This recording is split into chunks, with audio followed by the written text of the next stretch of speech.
Dobar dan i doista lijepi pozdrav svima. Hvala vam svima na dolasku. Mi bismo danas pokušali u svega par minuta poslati jednu doista za nas važnu i snažnu poruku. Proteklih dana imali smo priliku čuti od mnogih kandidata kako treba procese učiniti transparentnima. Čuli smo i da treba uključiti građane, ali nažalost sve su to samo prazne riječi ako isto tako građanima ne kažemo kako ćemo to učiniti. Ovo je jedan dio našeg programa. Odlučili smo namjerno da upravo prvo predstavimo njega. Govorit ćemo naravno i onome što tišti naše sugrađane, a to je cjelovita urbana obnova grada Zagreba. Ne samo socijalni standard, nego uopće standard svih naših sugrađana, prometna, komunalna rješenja, ali jednako tako i podizanje kvalitete života u našem gradu. Bitna tema kojoj ćemo se danas posvetiti upravo je participativna demokracija. Vi ste sada imali prilike vidjeti jedan film financiran od strane Europske komisije. Cijela Europa na neki način pokušava što intenzivnije uključiti sve svoje sugrađane u procese odlučivanja. Niti mi, kao grad Zagreb i kao Republika Hrvatska, ne možemo biti izuzetak. Dapače, danas kada imamo alate, itekako smo pozvani uz pomoć tih alata ponuditi našim sugrađanima upravo tu aktivnu participaciju. Pred vama se zapravo nalazi jedan projektni zadatak. Osmislili smo model i u mjesecima koji dolaze, možda čak koristeći mladu hrvatsku pamet ovdje u Ziceru, nedaleko Muzeja suvremene umjetnosti, na Zagrebačkom velesajmu u paviljonu 12, možda se baš tamo u startup zajednici među znalcima IT tehnologije nalaze oni koji će razviti ovaj projekt i meni bi to bilo osobno jako drago. Ovaj projektni zadatak napravili smo zapravo na temelju našeg dugogodišnjeg osobnog, profesionalnog iskustva, ali i na temelju onog što smo čuli od naših sugrađana s kojima smo svaki dan na ulici i koji vrlo jasno kažu što od nas očekuju, kažu nam kakve probleme imaju i da očekuju od nas jednu konkretnu ponudu kako te probleme riješiti. Predstavit ću vam danas upravo jedan novi iskorak. Malo sam i emotivna kad se toga prisjećam. 2000. godine krenuli smo prvi puta u realizaciju velikog projekta mjesne samouprave. Tada smo prvi puta birali naše vijećnike u vijećima gradskih četvrti. 2009. godine to smo učinili na razini 218 mjesnih odbora u gradu Zagrebu. Danas, 2021. doista je vrijeme da napravimo i opet jedan značajni iskorak. Zašto baš sada? Pa zato što danas na raspolaganju imamo onu tehnologiju i one digitalne alate koji nam to i omogućuju. Ovdje možete vidjeti što je zapravo naš izazov. Naš izazov je da građani ne odlučuju samo jednom unutar 4 godine. Često možemo čuti od naših političara građani su to odabrali na izborima. Jesu, u tom specifičnom trenutku.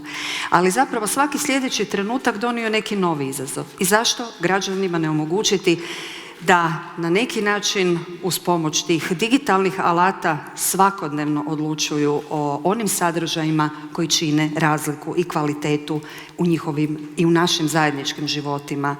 Novi kanali komunikacije, to je ono što naši sugrađani od nas očekuju i uz pomoć razvoja ove platforme i njezinim aktivnim korištenjem znamo da ćemo to i dobiti.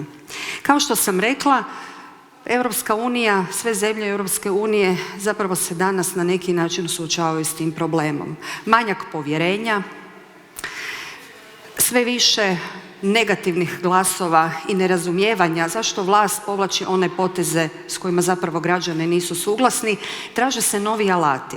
Europa doista danas najaktivnije traži nove alate kako uključiti građane, kako vratiti to povjerenje. I naša uloga danas pred lokalnim izborima zapravo je ista ta uloga. Demokraciju treba jačati, treba izgraditi snažno partnerstvo između građana i nas kao gradske uprave. Demokracija naravno znači glas više, ali na nama je da u taj proces odlučivanja pokušamo uključiti što je moguće veći broj građana, kako njihov glas ne bi bio samo jedan glas svake 4 godine, nego doista glas koji mogu konzumirati baš svaki dan o svakoj važnoj temi. To možemo upotrijebiti na način da organiziramo različite elektroničke referendume, da otvorimo prostor za nove građanske inicijative, da pokažemo ljudima da je važno njihovo mišljenje i da je moguće, pa na jedan izravan način, i formulirati različite prijedloge. Ono što želimo jest jača participacija. Želimo da ljudi odlučuju o prioritetima. Već ove godine, nakon izbora, početkom razvoja ove platforme, bit će moguće da u proračunu za 2022. godinu kažemo koji su to prioriteti u našim mjesnim odborima, u našim vijećima gradskih četvrti i u gradu Zagrebu. Jednako tako, izravno uključivanje, aktivno informiranje, pametno upravljanje. Nema nikakvog razloga da putem mobilnih telefona u realnom vremenu ne primite zapravo baš svaku informaciju koja vam je važna. Da ste upućeni, da znate koja su vaša prava. Prisjećam se sada i trenutka, neki dan u Čučerju susrela sam se s našim sugrađanima koji su mislili da će konzumacijom određenih prava prilikom sanacije svoje kuće nakon potresa izgubiti neka druga prava. I zato su nam potrebni ovi novi načini komuniciranja, ove nove platforme, kako bi baš svi ljudi znali koja su njihova prava, ali i da mogu sudjelovati u kreiranju nekih novih. Na ovom slajdu sada možete vidjeti koje su to sve naše opcije. Možemo ponuditi neki prijedlog, možemo glasati o listi prioriteta i potom, putem istog tog sustava, putem iste te aplikacije, vidjeti dokle smo došli sa istim tim našim projektom. Možemo ocijeniti određenu razvojnu politiku ili možemo reći da neke razvojne politike nema. Možemo se uključiti u neku građansku inicijativu i krenuti zapravo osmišljavati upravo tu novu politiku. Politiku koja će učiniti bolju kvalitetu života u našem gradu. Možemo naravno iskazati svoje mišljenje, možemo se na 100 načina uključiti doista aktivnije u život naše ulice, našega kvarta i našega grada. Ono što je naš cilj, to je napraviti jedan, slobodno ću to reći, demokratski suficit. Mi želimo ponuditi daleko više od onoga što nudi zakon. Naravno da bilo koja savjetodavna forma nije obvezujuća, ali ona će biti obvezujuća za mene. Ova platforma je na neki način garancija da će svi naši sugrađani u realnom vremenu moći provjeriti kako stoji njihova inicijativa. Evo reći ću samo primjer dječjeg vrtića u Čučerju. Građani su imali inicijativu. Bitno je provjeriti da li je za realizaciju tog vrtića, da li su osigurana sredstva. Bitno je vidjeti kako je prošla javna nabava. Bitno je vidjeti tko je dobio radove. Bitno je vidjeti kada su radovi počeli, kada su završili. Sve se to u perspektivi može vidjeti upravo putem ovog sustava kojeg vam danas na neki način predstavljamo. Također, ono što će taj sustav moći donijeti, to je da se može vidjeti izvršenje proračuna u realnom vremenu. Puno se ovih dana o tome govorilo. Koliko su naši proračuni transparentni, otvoreni, koliko mi kao građani imamo priliku vidjeti što se to u nekim dnevnim transakcijama svakodnevno radi. Ovaj sustav će to omogućiti. To će zapravo spriječiti neka nerazumijevanja, možda čak i neka ogorčenja, možda će i dati neku novu ideju kako cijeli taj sustav unaprijediti i tome se doista neobično veselim. Uključivanje i upravljanje. Neke opcije, kada govorimo o konceptu pametnog grada, smart city, naravno već postoje.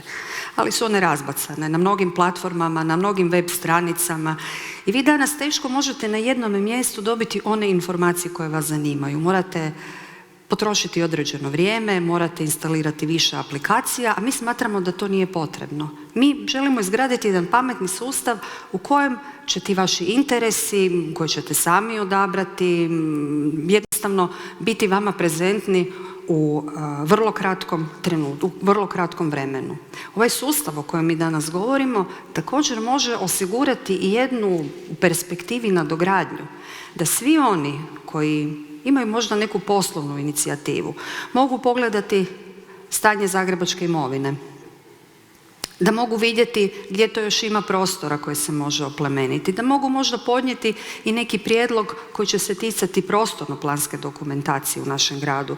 Mogu zapravo na bezbrojno mnogo načina sudjelovati u stvaranju jednog Zagreba, Zagreba 21. stoljeća, a mislim da smo svi nekako, pogotovo nakon ove teške godine, nakon potresa, nakon korone koja još uvijek traje, itekako zreli za jedan novi optimistični iskorak, da smo svjesni da ovi trenuci u kojima sada živimo i radimo jesu povijesni trenuci.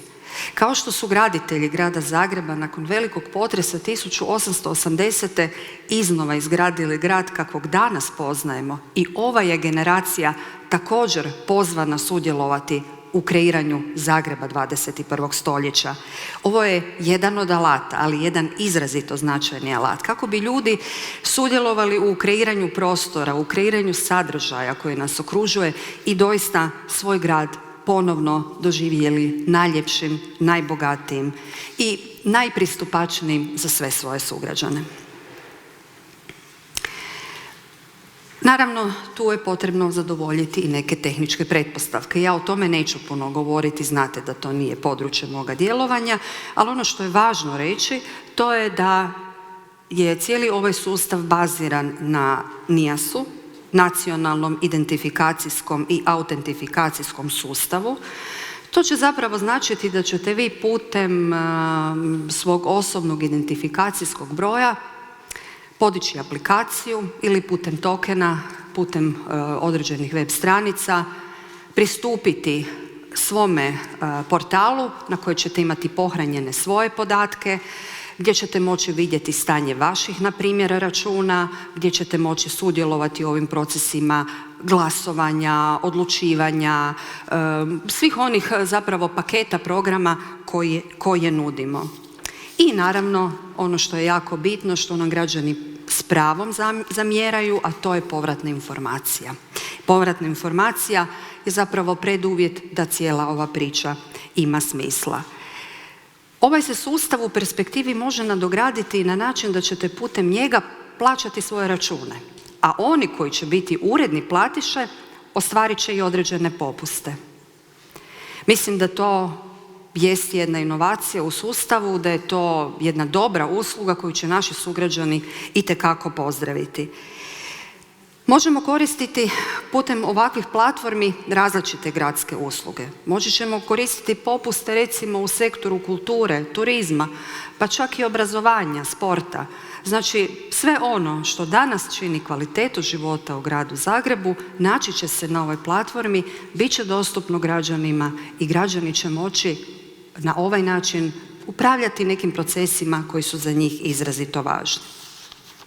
Tehnologija koja se nalazi u pozadini cijele ove priče je blockchain tehnologija. Tehnologija koja predstavlja jedan siguran sustav i pohrane i pretraživanja personaliziranih osobnih podataka. Ti će podaci putem ove tehnologije biti zaštićeni, bit će dostupni samo vama. I taj će sustav za vas prepoznavati one informacije koje su vama važne. Radi li se možda o nekoj socijalnoj pomoći ili o nekom projektu za poduzetnike? Radi li se možda o nekoj besplatnoj radionici za vaše dijete ili o bilo kojem drugom sadržaju? Kao što smo rekli, svi ti podaci već negdje postoje, ali nisu nam dostupni u jednome trenutku i na jednome mjestu. Ovaj sustav to može omogućiti. I da zaključim, rekla sam vam, moguće je na ovaj način reći da želite dječji vrtić u Čučerju. Moći ćete pratiti njegovo financiranje, proces javne nabave, njegovu izgradnju i njegov dovršetak. Putem ovog sustava, ja kao gradonačelnica pozvat ću vas da 14.4. u 11 sati dođete na njegovo otvaranje. Hvala vam lijepo.